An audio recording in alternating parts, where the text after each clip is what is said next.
All right. Welcome, everyone. So glad to have you here with us today. We are going to be talking about the ins and outs of passive investing, how to choose the right deal for you.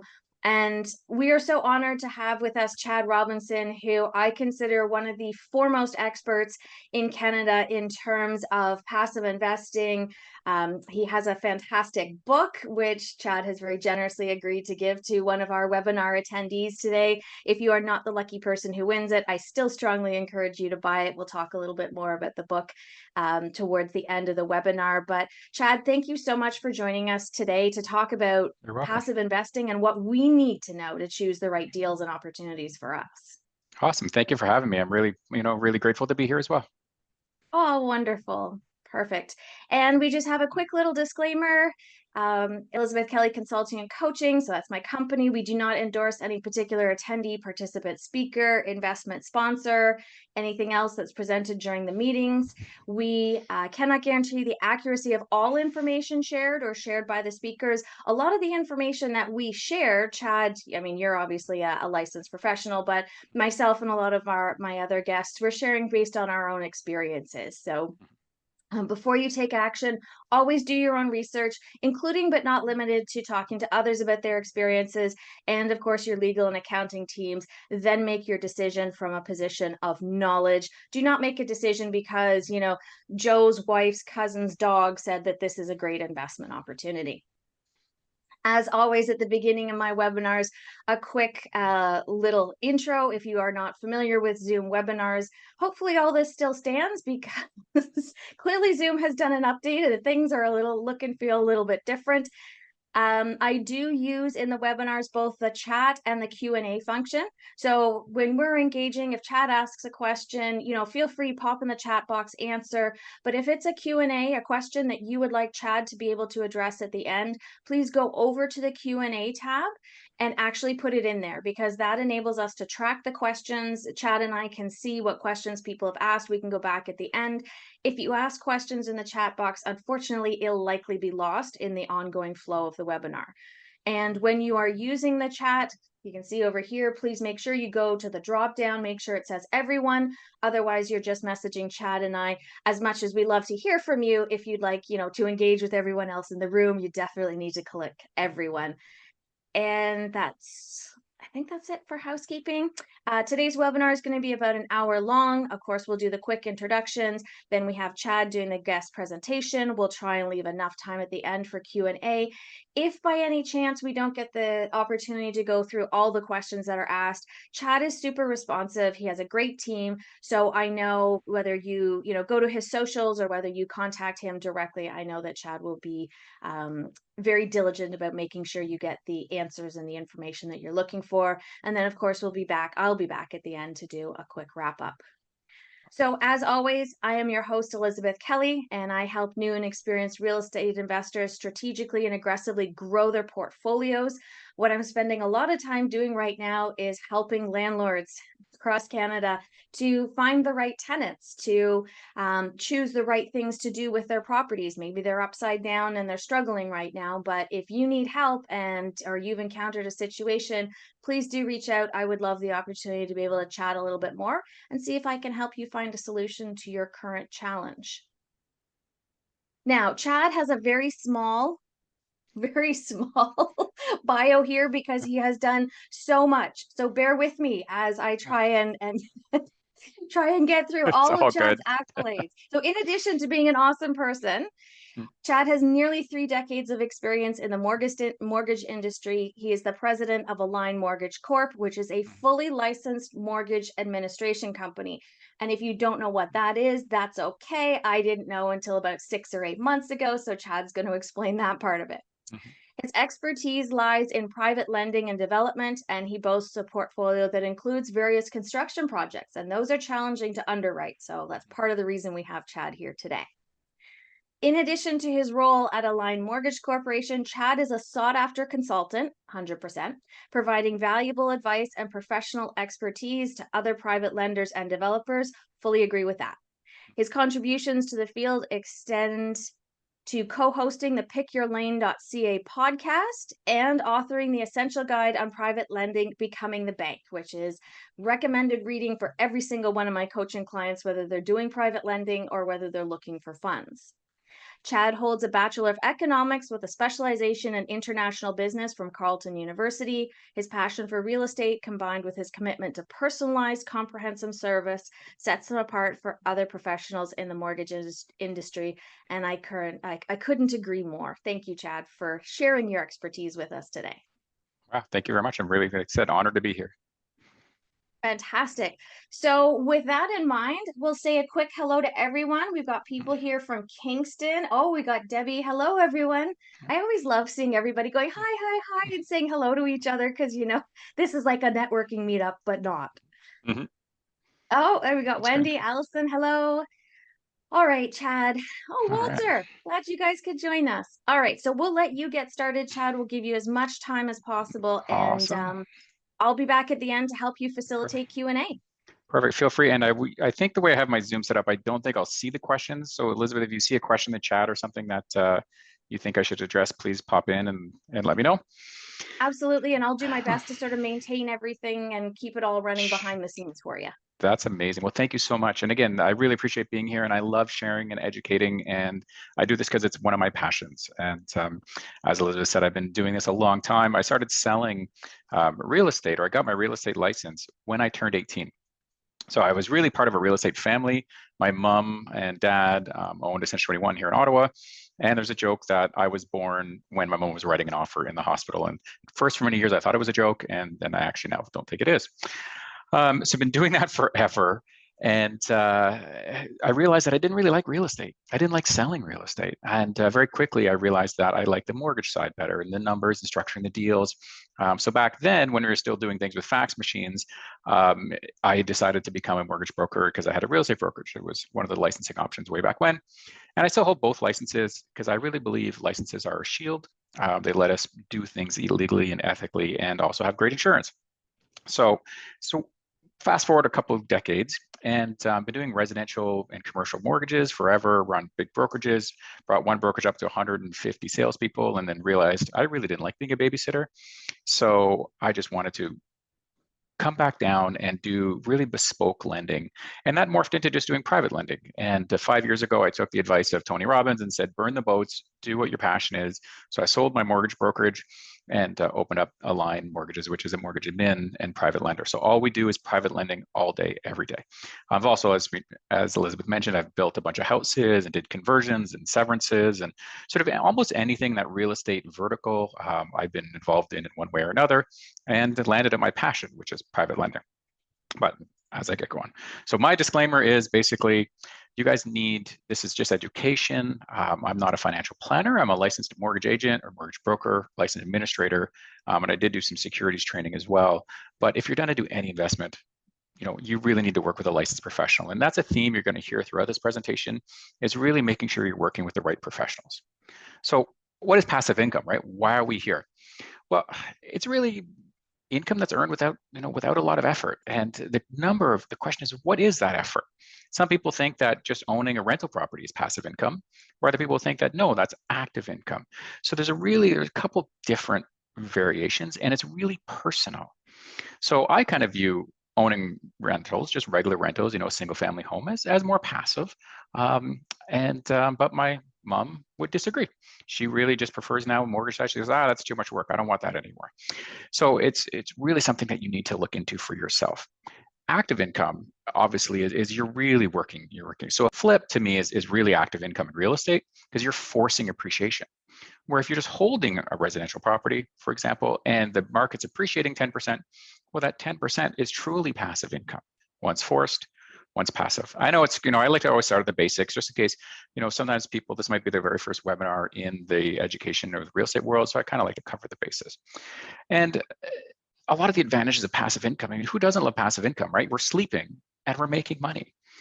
Often with rental properties, people are thinking that, I made my mortgage payment, I'm only cash flowing $100. And I know, Elizabeth, you go through this in your training, is you might be cash flowing $100, but a good chunk of your mortgage payment is paying down your principal. That's passive income. That rent has paid down the passive income. And you've had appreciation. So that's also a second form of passive income with real estate. And but you really got to balance your risks. You know, if you're investing in homes, you know, that's not liquid. You can't get your money out tomorrow. So you really got to have to plan what's going on. So I know I'm preaching to the choir here. Benefits of real estate investments, they're stable, they're attractive. You can diversify across a whole bunch of segments of real estate. You can get into student rentals, you can be in single family homes, you can be in apartments, right? There's all kinds of different things that you can get into. And real estate generally is an inflation hedge. Most of us in the industry were screaming back in 2021 when COVID and properties are appreciating 20% a year, right? It was insane what was going on. And we're like, man, inflation's gonna go wild. And the government's like, no, there's no inflation, there's no inflation. You know, and everybody in the real estate is like, yeah, there's a lot of inflation here. Like, come on. So inflation, real estate tends to be an inflation hedge. It's not perfect. Nothing in the investment world is, but it's a good tool in your toolbox to balance that out. And of course, real estate can have some amazing tax benefits. So whether you're investing in some truly passive vehicles like REITs, which we'll talk about shortly, or owning real estate, it's very tax advantage. And as you start having a portfolio, the tax consequences of your investments are key because they're not all equal. You know, if you get 20% return in one asset versus 20% return in another class, but one is taxed a lot more, it's a lot more efficient to have the properly taxed one. And we'll touch on that a little bit too. And again, talk to your accountant because your own structure and the way your personal tax situation can vary greatly. You know, do you have a company? Do you not? Are you a doctor? Are you an employee? Those are all very different considerations when you're going on this journey. So I'm trying to keep things a little bit high level today. And if there is a question, feel free to jump in. I love my presentations to be a little bit more dynamic, and we'll have definitely room at the end for questions. So the other benefit of leverage, if you're owning direct real estate, is leverage. You know, if you buy $1 million property, you put a $100,000 down payment, assuming you can get qualified today, and that property goes up 5%. Well, now you're going up 5% on the whole $1 million, not just 5% on your 100,000. So the power of leverage is key. This flip side of that is it's also exceedingly dangerous. If you own, 15 properties and they're all on variable mortgages, you're really hurting right now. So it's a double-edged sword that you really need to watch and be careful with. So what are some public options, some public real estate investments? I know in our community, we often just talk about private and, JV deals and LP deals and prom notes and mortgages and flips and BRRRRs and all these fancy terms that, but often we don't talk about some of the public stuff. Again, I'm putting an asterisk out here. I'm not a financial planner. I'm not licensed to sell public things, but this component is from my own sort of knowledge and story out there. So the public markets are basically anything you can buy on the stock market. So the Toronto Exchange, the Venture, the S&P, the NASDAQ down in the States, other type of publicly traded markets. Benefit of these kind of things is you can just go online, go on your Wealthsimple app or your TD app, whatever, and you can get into some of these public real estate vehicles. So some of these things are like REITs, mutual fund trusts that invest in real estate, ETFs, which are very similar to REITs, but it's usually a collection of REITs. It's called exchange trade funds, and there's a whole slew of them, and we'll touch a little bit more on this. Some of the benefits of this is, man, you're connecting into a public market. You're getting into massive real estate portfolios. If you buy into RioCan, for example, they own shopping plazas right across the country. I would never own, a plaza with a Walmart in it. That's not something that's on my dashboard. But, if I had some money on my RSPs and I wanted to invest in that, you could very quickly, 2 minutes on a Wealthsimple app and away you go. It's also very liquid. So the cool thing about public is you can get in, you can get out fast. So if you need your money back tomorrow, if you have $100,000 in RioCan and you want to cash it out, generally you can. The negative to that is by being liquid, the stock market, you're dealing with the ebbs and flows of the stock market. That really happened to some of the office REITs at the beginning of COVID. They took a massive hit very quickly because the market had a lot of fear, and rightly so. So the value of these apartment building REITs tanked. So that's one of the disadvantages of some public REITs. So, really do your due diligence and figure out where your allocations are going to be. And of course, the risk return profile. So what are these companies investing in? Do you like it? Do you understand it? Is that fun? Spend the energy. It's your money. You worked really, really, really hard for it. And take your energy to understand what that company is. What are they doing? If you don't understand it, don't invest in it. So this is probably one of my favorite graphs that I've ever made.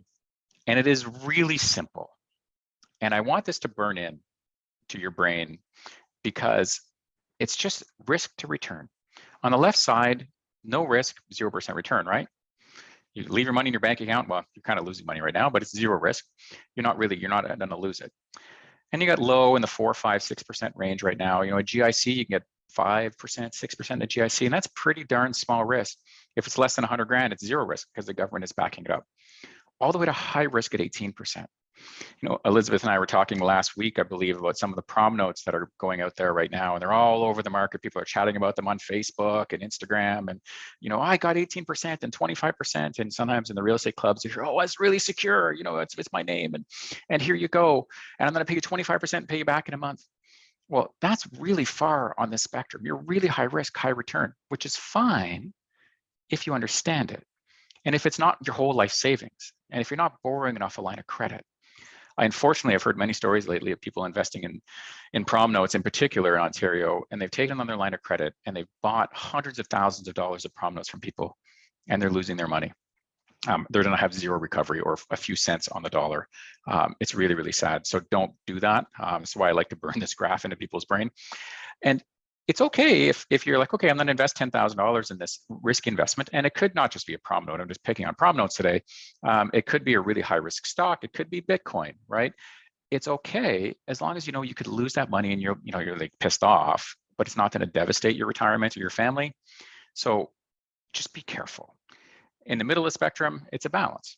Right, you have some GICs, have some secured real estate, maybe some, you know, good quality REITs, good quality bank stocks, other things like that. So always make that pool. The people that have had challenges, I've noticed, end up putting all of their eggs in one basket, and they're like, okay, I really like this company, or I really like this person, and they put it all in. And no matter how good somebody is, things can happen. You know, like look at, you know, that office REITs that happened in COVID. Nobody expected COVID to happen. Those office REITs never had that on their drawing board as a potential risk. Why should they? It hasn't happened in, you know, hundreds of years. So even if you're really good, even if they're really good people and they're perfect, you know, you don't want all of your investments in one place. So real estate investment trusts. So there's public and private. As I mentioned, you can have a residential REIT, you can have commercial REITs, you can have office plaza REITs, you can have healthcare REITs, dental REITs. There's all these subcategories of REITs. And basically what a real estate investment trust is it's a creation by the Income Tax Act that allows very favorable taxation of the real estate income. It flows through to the investors and is taxed at the investor level versus the REIT level.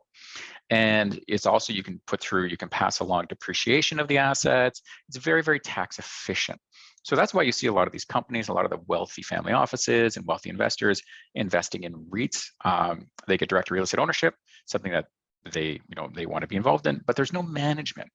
So the REITs are managing with professional managers. You know, I don't know how to manage a 500-unit apartment building. I'd love to say, my ego would, yeah, I'm going to go buy a 500-unit apartment building tomorrow, and let's go. But I don't know the first thing. I've never managed a building that size. But there are some great REITs out there that is all they do every day. They maximize how to run that elevator and how to get the most efficient energy out of that elevator usage. I mean, I would never even be interested in that. So you can tap into these different resources through REITs. And yes. Didn't even click through, right? So how to invest in REITs? The public ones are simple. You just go on to any of the apps where you buy, you know, stuff on the stock exchange, whatever you're using, or through your advisor, and you can allocate some of your investments to them.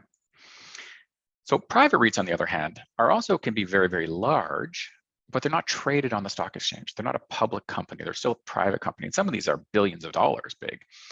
The benefit to that is they're not as affected by the market. So using that office REIT as an example, the valuation of the REIT wouldn't have gotten crushed at COVID. It'd still be put down, but it's not going to be crushed as quickly because you're taking out the human emotion out of the market. The negative to it is it's harder to get out of. See, public REIT, you want your money back, you go put a sale order in, and then you sell, you get your money back within the same day or sometimes the next day. But the private REITs take a much longer, and it's very dependent on the agreements that you send up for the offer memorandum and all the different kinds of things.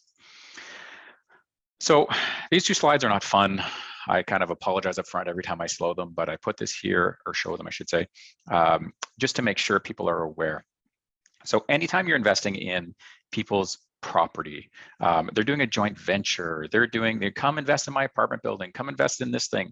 unless they're like your friend or like your best friend or your brother, chances are they're touching the line of trading into securities, and it might be offside with the OSC. It's really important to ask your lawyers to check into this. You'll see this often on Facebook. People are like, oh, I'm looking for 5 equity partners on my real estate project. You're putting out a public notice to invest from strangers in your real estate project.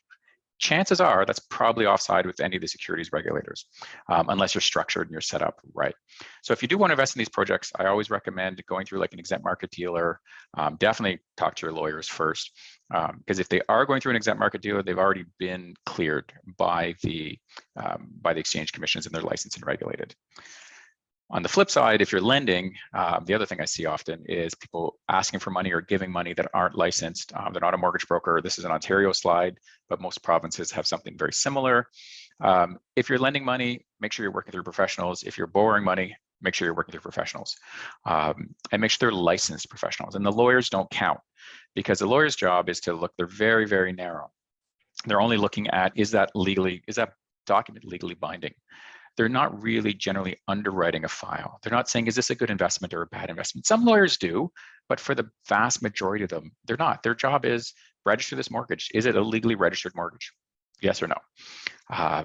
So I'll leave that there. Feel free to ask more questions and if you want. So private real estate investments. So what are these kind of things? These are flips, these are BRRRRs, these are joint ventures that you can see. Sometimes it could be buying a house with a friend. You know, your friend they really like being active, you want to be passive. So they're going to take care of the tenant management and take care of the students or the painting and the toilets and all that stuff, where you can just sit and be the money partner. As long as it's done right, there's no problems with it, right? So you really need to discuss, what are you looking for in these kind of relationships? I see people oftentimes that get into it and they don't kind of go through, okay, well, what happens when it goes bad? What happens if you're on vacation? Who's collecting the rent? Like, really dive into these agreements and ask the tough questions. Don't be shy. It's always better to, ask the really hard things when you're still friends versus when you guys are upset. I say, okay, what happens if there's no tenants for 4 months? What happens if this tenant doesn't pay for a year and we're stuck in the landlord and tenant board? How are we equally contributing? Is it all my responsibility? Ask these kind of questions. Now, the appeal of direct investments, though, is, man, I can touch it, right? I can feel it. It's something that we can walk up and shake the door. And owning a part of a REIT or something is, man, it's just, you can't touch it. So I love direct real estate. It's something that I've always been passionate my whole life, just because I get it, I understand it. And there's a whole range of options in this space. You can invest in public REITs, private REITs, limited partnerships, mortgage funds, mortgage pools, real estate pools that are private. There's just tons of different options. And I don't want to try to, one thing I was debating when I was doing this presentation is, do I want to give examples? And I decided not to specifically, because there's so many different options out there. And I didn't want to be seen as promoting one versus another. I didn't think it was fair for this presentation. And then private mortgages. So something that I do every single day, so I'm a little bit biased to it, is private mortgages are truly passive.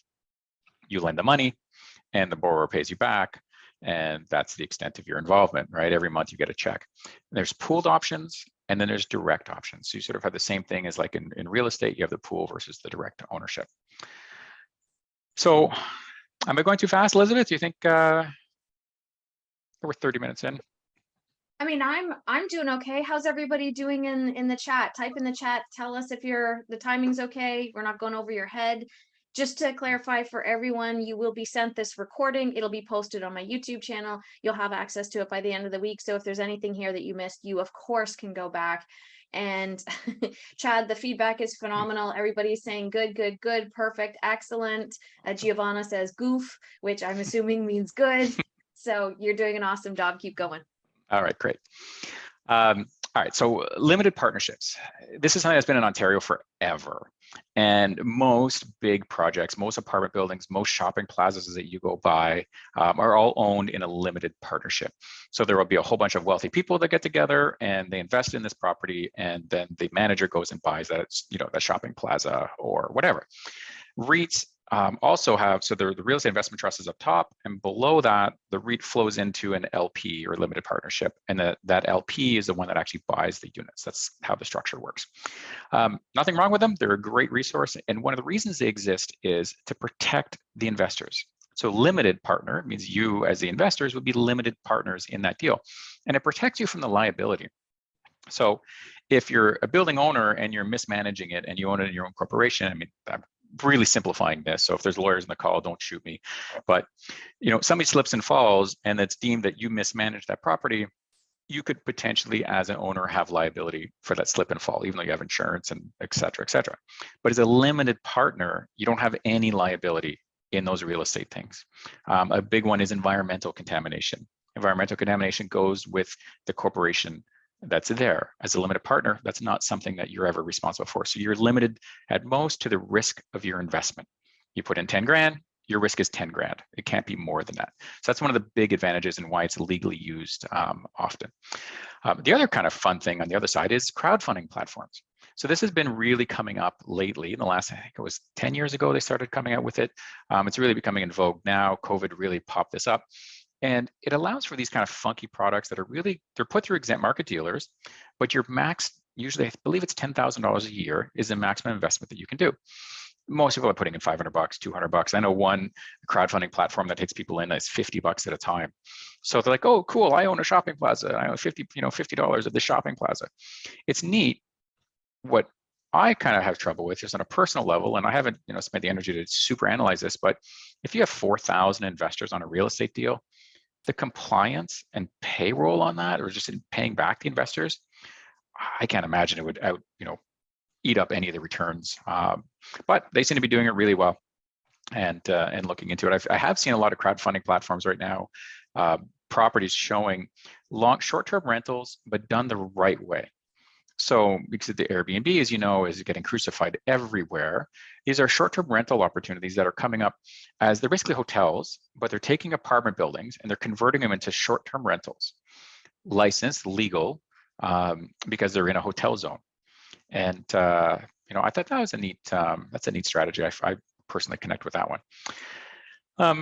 So you can check out those. There's a couple different platforms in Canada that are licensed. If you're running through one of those platforms, you have a bit of a shield that it is licensed, the OSC, they are registered with the OSC. And so there is a little bit of check and balance there. But again, you always need to understand the asset and the managers at the end of the day, because what you're really investing in is the managers. All right, so due diligence on LPs, mortgage pools, and real estate. So this applies to everybody.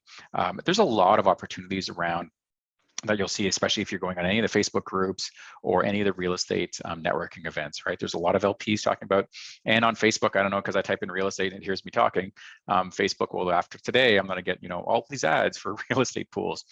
So what are good ones? What are bad ones, right? You'll see some ads coming up. I see this on Facebook all the time, 18%, 25% return, right? Remember that graph on the first page, risk to return. So understanding the fund structure is key. Are they a mutual fund trust? Are they a real estate investment trust? Are they just a regular corporation? You don't need to be an expert, but you should at least understand. But at the end of the day, in all of these funds, who are you investing in is the managers and the sponsors. I've often seen right now, and Elizabeth, we were chatting about this last week too, is everybody and their dog today is opening up a mutual fund trust. And so we actually run 2 mutual fund trusts.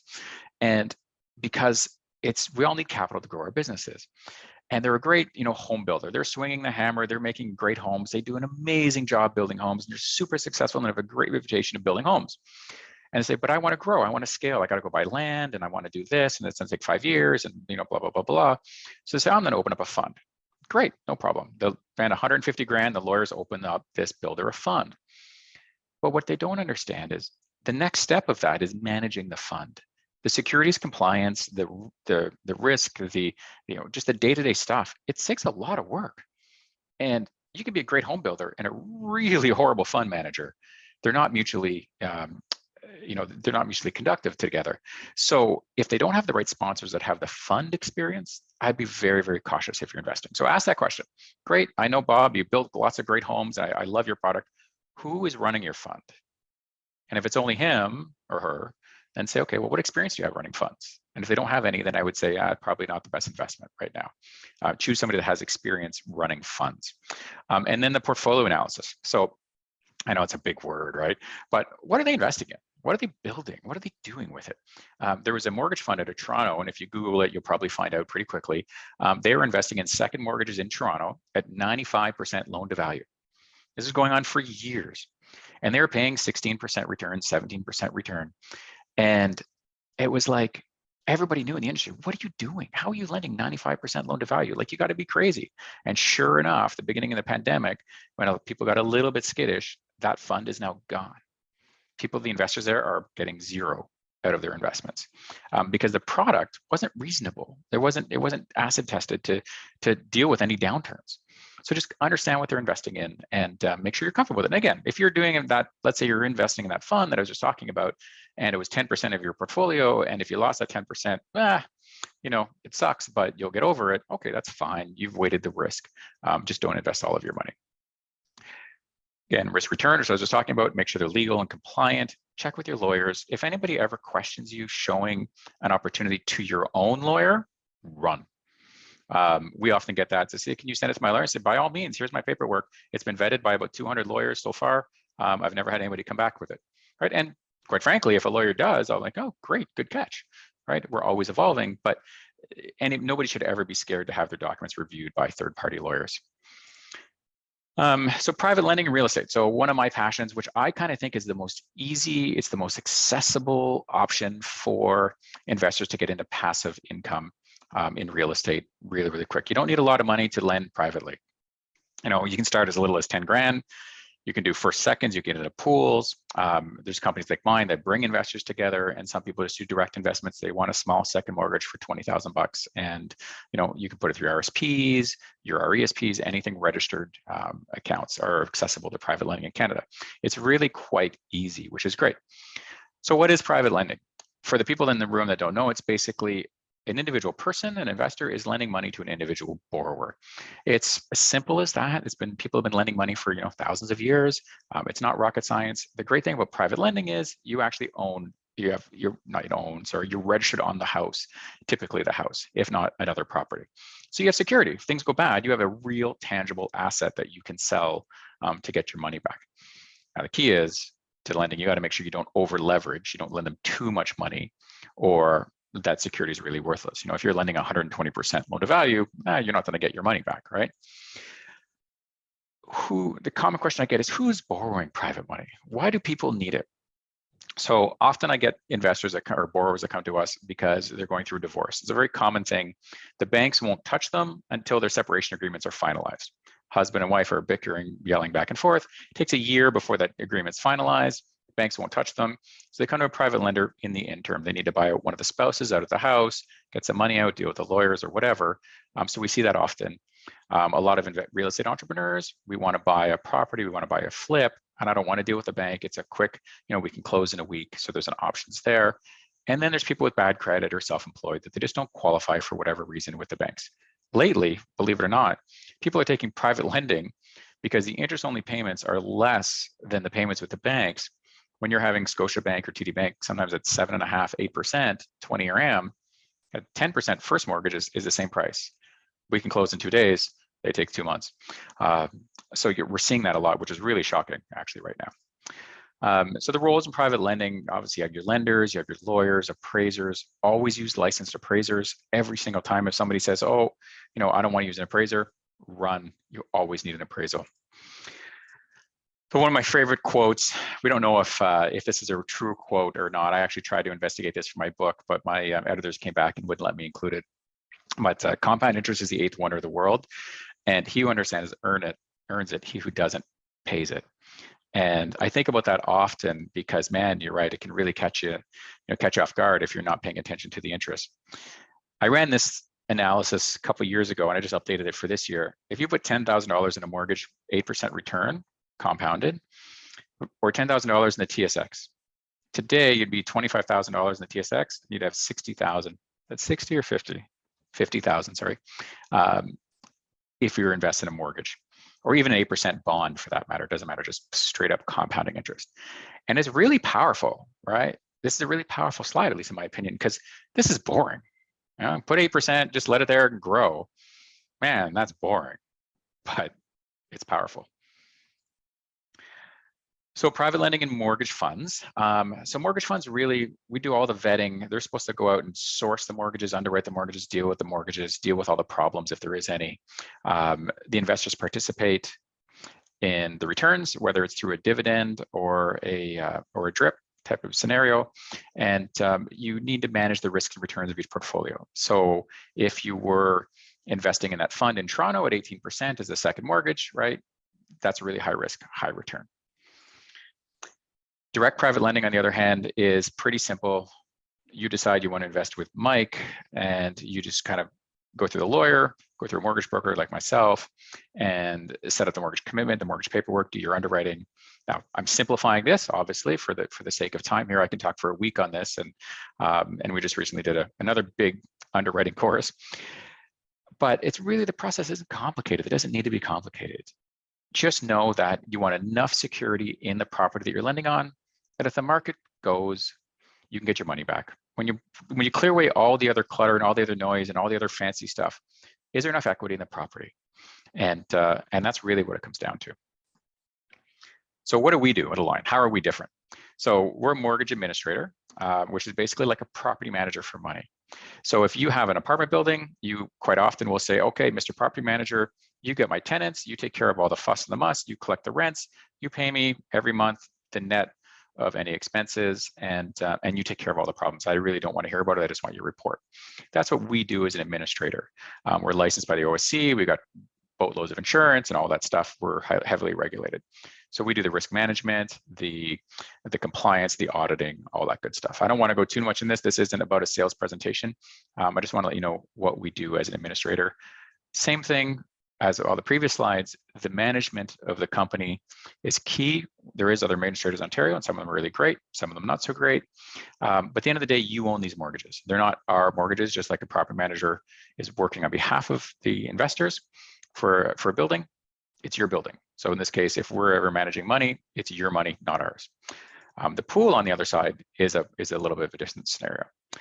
So this is my personal website, it's chadrobinson.ca. So on it, you can find a copy about my book, which Elizabeth had mentioned, the Becoming the Bank. And there's a bunch of calculators on here. Membership is free. There's no cost to it. Eventually, I'm thinking of some paid content later, but right now it's just to keep something somewhat private.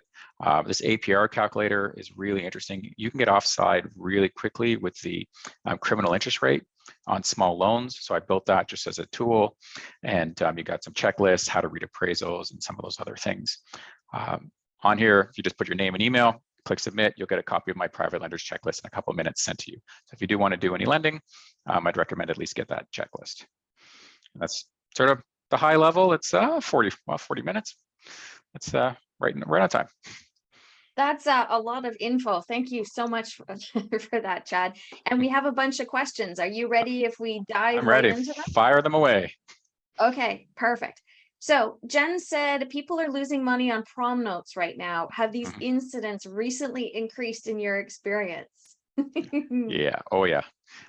For sure. You know, there's kind of a joke when the tide goes out, you see who's wearing a bathing suit or not, and the tide's gone out, and man, there's a lot of people not wearing bathing suits. Who knew there were so many nudists around, eh? Right? Yeah. Yeah. So maybe we could chat a little bit about, because I would imagine there might be some people on this call who, you know, maybe they have some money and they're starting to get nervous, or they already are seeing that they're not getting paid. Can we talk a little bit about what the first step is if you know, you end up in a situation where you've lent someone money and either your monthly payment has stopped, or you know the term of the loan has come to an end, and your borrower has come to you and said, I don't have the money to repay you because my refinance hasn't gone, or I need an extension. What would your recommendation be for these people? So it's a really, really great question. My first instinct is if you're unsecured, is get secured. So if they're coming to you and they're asking to change the terms of your deal, you now have negotiation room, you have power, or at least some power anyway. So, okay, great, Mr. Smith, I'm going to agree to give you an extension for 30 days, 90 days, or whatever, 120 days, but I'm going to register this mortgage on your property. And it's a couple $100 to the lawyer, and you're getting registered. Now you have additional security versus none. Now, there might not be enough equity in the property, but at least you have something. And if there's creditors in line, you're now in line behind the secured creditors versus the unsecured creditors. So it would definitely be an increase. And I would also say, don't be scared to, have a lawyer send a letter and say, hey, I'm going to give you 30 days, as an extension. But now here's the flip side to this. And this is where you really got to be careful as a lender. And feel free to reach out to people like myself, people like Elizabeth as well. And so there's other really good consultants out there to look at the situation to say, okay, if I pull the trigger and I push them into bankruptcy right now, which you may or may not be able to do, is that going to help get back the money? Sometimes it is, and sometimes it's not. And sometimes you won't know. So we do this all the time when we're lending. We'll have a borrower that is struggling, and they're legitimately struggling. We have one case right now where there's a husband and wife splitting up. They're both fighting. The knives are flying back and forth, and they stop paying their mortgage. They both have okay money. They could do it. The loan to value is really low. So I'm like, I've been slow walking the power of sale, because I know they're going to pay me out. And they just need to get their act together, deal with their crap, and it will be gone. I'm not going to risk my money. So I could put it up for sale tomorrow. I could take all that management risk, all that management effort, and I'm going to get the same result. So we've just been slowly amping up the pressure to do it versus dropping the hammer the day one. So, use your judgment and feel free to, reach some good consultants. Yeah, absolutely. I like that. And that's a great thing, because I mean, people immediately go to, well, I want my money, or people immediately go to like kind of the catastrophizing, the knowledge that, we're not going to get paid when we think we should, or when we, believed we should, can send people right into that kind of emotional tailspin. We need to really pull it back and focus on strategically, what are the best things I can do here, and forcing someone into bankruptcy, or, jumping right to power of sale, those sometimes can actually impact your ability to get paid back. And if we figure out a way to work with them, and I'm not saying become a pushover and lie down and let someone, ride off into the sunset with your money, but having those honest but tough conversations can really help to move things forward. Maybe there's other ways that you can sort of navigate this, and maybe you get to become, an equity owner. I know that there's some lenders out there who've been struggling, and, they've offered ownership shares in order to sort of offset some of the changes. So definitely, some opportunities there. Ken asked for your thoughts on mix, and I know you're a little biased, because you sort of helped to bring a few mix into the world. But can you tell us a little bit about your thoughts on mix and kind of where they fit, what the risk is with them? Absolutely. So mix, that term is technically called a mortgage investment corporation. So that's one legal entity. The other one in Canada is a mutual fund trust. So there's kind of the two pools. And then some people just do LPs for lending. So there's a big colloquial term of mix, but effectively they're pooled mortgage entities. And they're investing in different provinces and different products. You can have some that do construction, some that do residential mortgages, some that do cannabis grow ops, right? It could be anything. So it comes back to, what is that MIC lending in? Or they're actually called non-bank lenders now.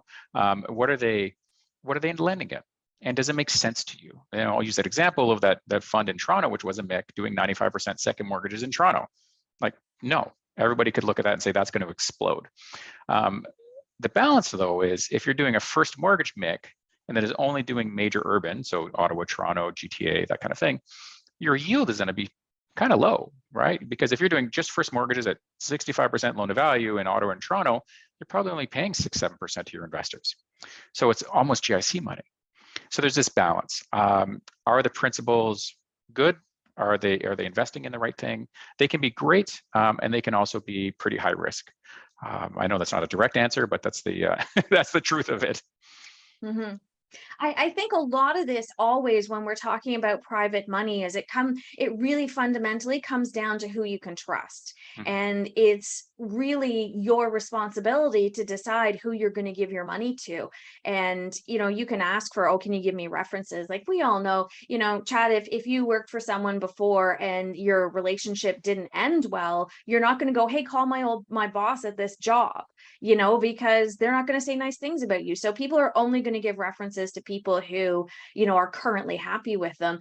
The responsibility is on you before you lend your money to make sure you know and understand fully who you're lending it to and what the structure is with that loan, and what your rights and privileges are within that structure. 100%. In the industry, so in the mortgage world anyway, all the fund owners know each other, and we're all part of usually an association. And I would say, and I said this to my wife, and it's even in my estate, right? If something happened, divide the money over these MICs and put them right there. And and that's great. Just leave it, because I know mix are solid, or most of them anyway. But you can ask the other industry players to say, oh, what do you think of this company? And unless they try to sell you their own MIC, which some will, but most won't, they'll say, oh yeah, they're great. Or they're like, nah, maybe you should do some more research. And if you get a response like that, there's something they know in the industry. Like the industry all knew that MIC in Toronto was going under 5 years before it did, because it wasn't sustainable. And I think that applies to tenant reference checks. And years ago, I did a tenant reference check, and I said, because I always did an employment check on the tenants, and I said, hey, did Wendy work here? And he says, yeah. I said, okay, well, what can you tell me about Wendy? She worked here. I said, okay, would you rent to her? He says, all I can confirm is she worked here. Like, all right, got the message, thank you. Right. Sometimes what people don't say is just as important as what they do. Yeah, absolutely. I couldn't agree more. Can you just highlight for us, within Mix and the MFTs, they have the opportunity to hire a mortgage administrator, right? To basically oversee the process. Can you talk about, do they have to hire a mortgage administrator, or they can choose to hire a mortgage administrator? So if you're using other people's funds, you have to have a third-party administrator running. So MFTs, mutual funds, trusts, MICs need an administrator.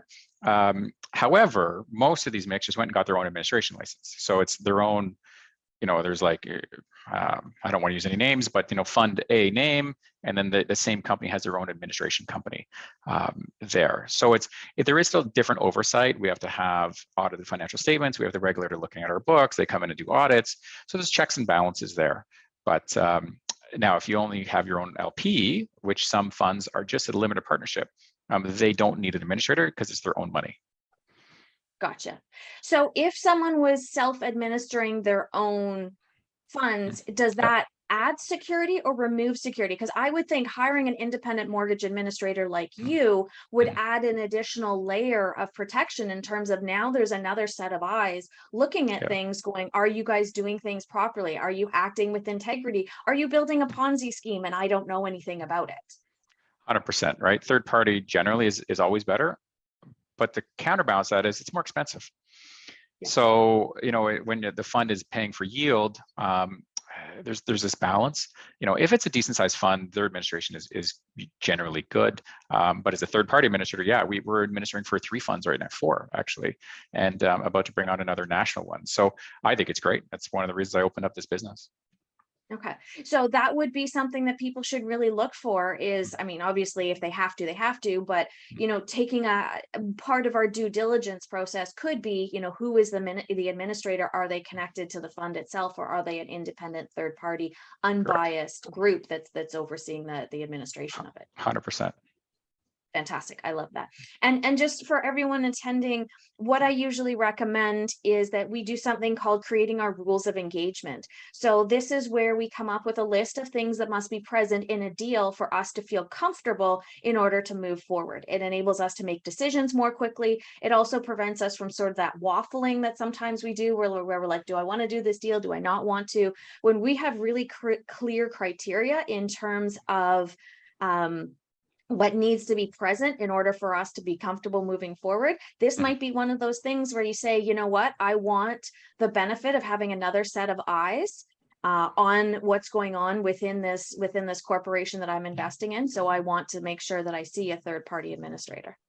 One thing that we get often is very wealthy individuals will use us. And again, we're not the only game in town, so this is just a promo Chad thing, but they'll say, yeah, I'm happy to lend to you, but you got to go through my guy or my girl, right? So I get all the time that, one of my investors, he says, yeah, Chad, I introduce you to this guy, vet him.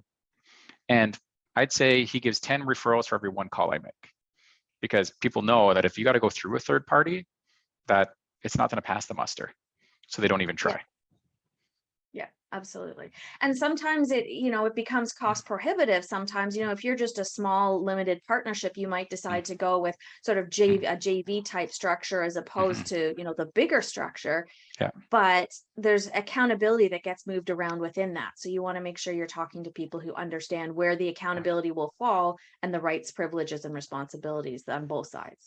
For sure. One thing as a fund, if you're looking at investing in a fund, they need at least minimum about 15 million under management, preferably getting close to 30 to make it cost effective. So if the whole group, because sometimes you have a new fund that's just starting, but if they're not on track to be 15, 20 million relatively quickly, it's going to drag out yield. You know, our auditing, just for example, you have to have audited financial statements in Ontario.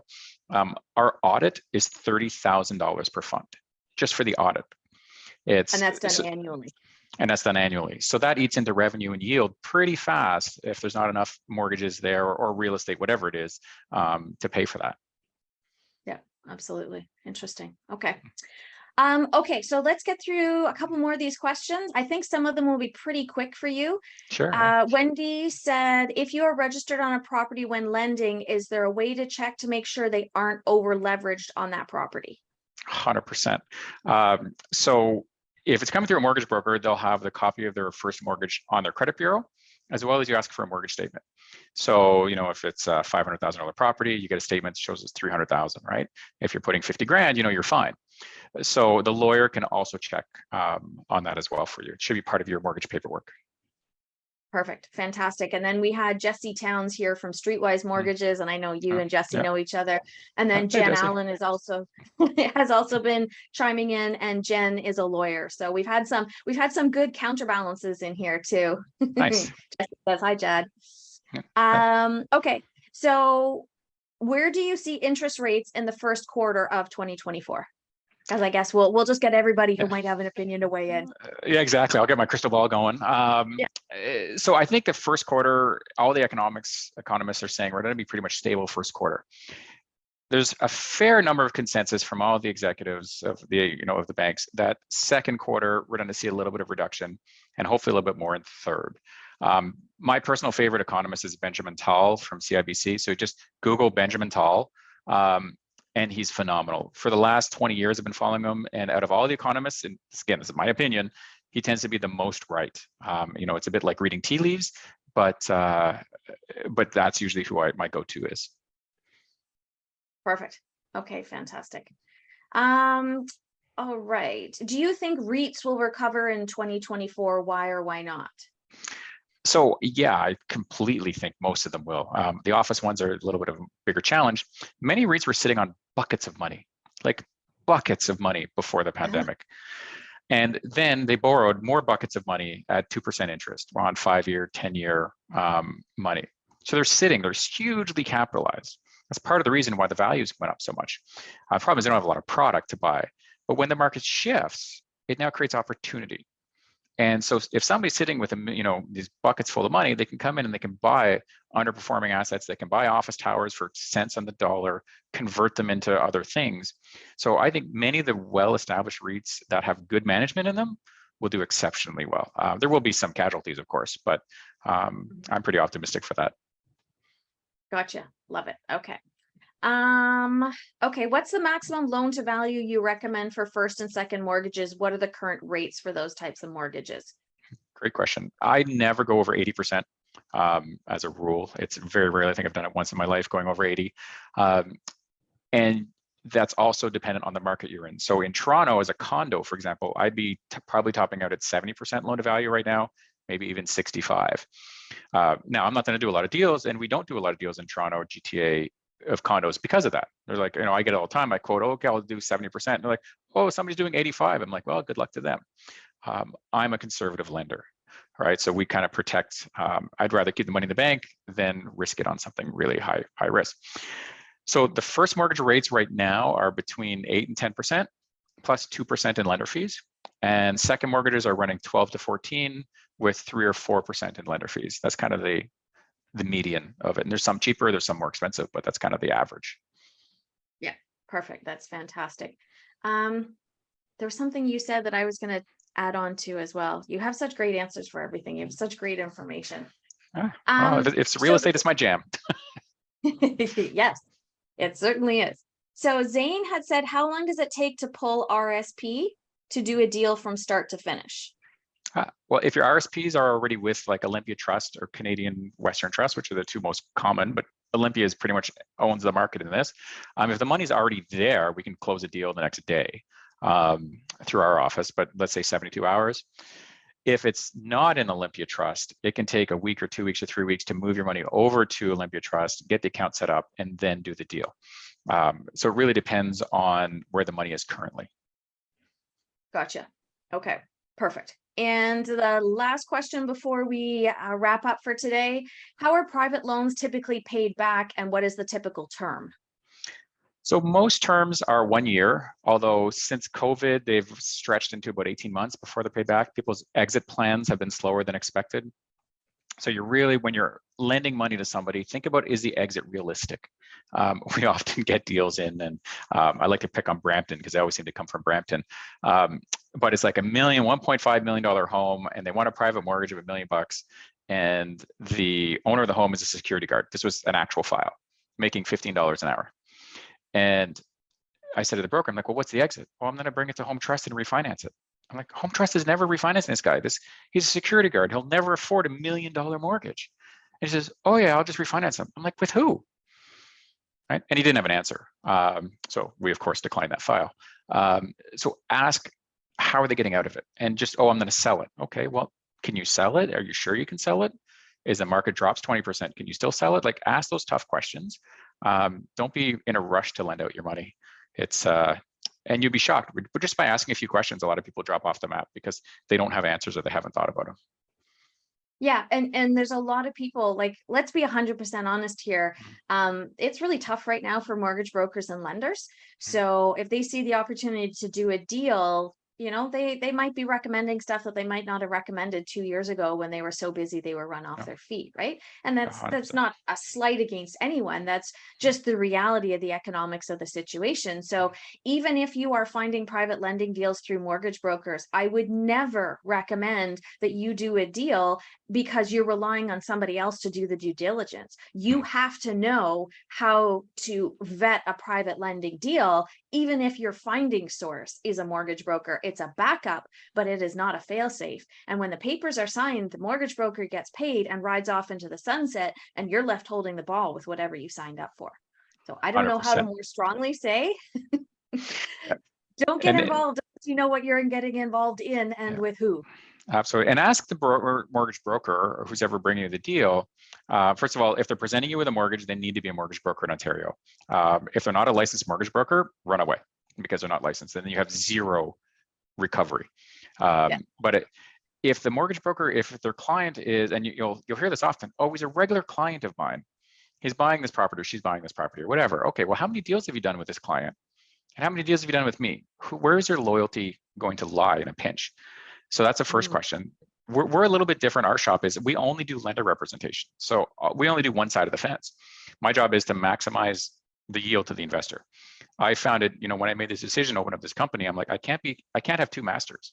I can't get the lowest rate for my borrowers, which is one of the duties as a mortgage broker. I get the highest rate to my investors, which is a duty to as a mortgage broker. So I'm like, I can't do both. My brain doesn't work that way. So I chose one side of the fence. And that's not saying anything's wrong with the investors that are doing and the brokers that do this every day. You know, they just basically say to the investors, okay, well, here's the deal. Here's what my recommended pricing is. And Elizabeth, to your point, is it's up to the investor to self-represent a bit to push that, you know, okay, well, maybe I want this rate. Maybe I want these documents. Don't just take everything for granted. Yeah, I agree with you 100%. Thank you so much, Chad. We're My just do pleasure. a quick wrap up here, and then we're going to do a draw for the book. Screen. Let's make sure I got this. Okay, there we go. So if you are new to my real estate investing community, and I think there are quite a few people who are because there's some new names, so welcome to the community. Please go ahead, follow my YouTube channel. I have been doing webinars now since I think around when COVID started, maybe just before. So there's all kinds of great conversations like this with experts like Chad, people who really know what they're talking about, and they're happy to share information on a whole range of topics that pertain to us and the world of real estate investing. And here is where you can find Chad and myself, Instagram and YouTube. If you are not following me on Instagram, I would absolutely love to connect with you. Please think about reaching out and connecting. Chad, of course, is very professional and has put LinkedIn. And then, of course, we've got Chad's website and Align Mortgage, his company. And please do, you know, go through. Chad and I were just talking about his extensive checklist that he has just developed. or that he has recently upgraded, I should say, because I know you've had it for a long, long time, and loves to share great information and insight to help us find deals that we really would very much like to do, and people we would very much like to invest with.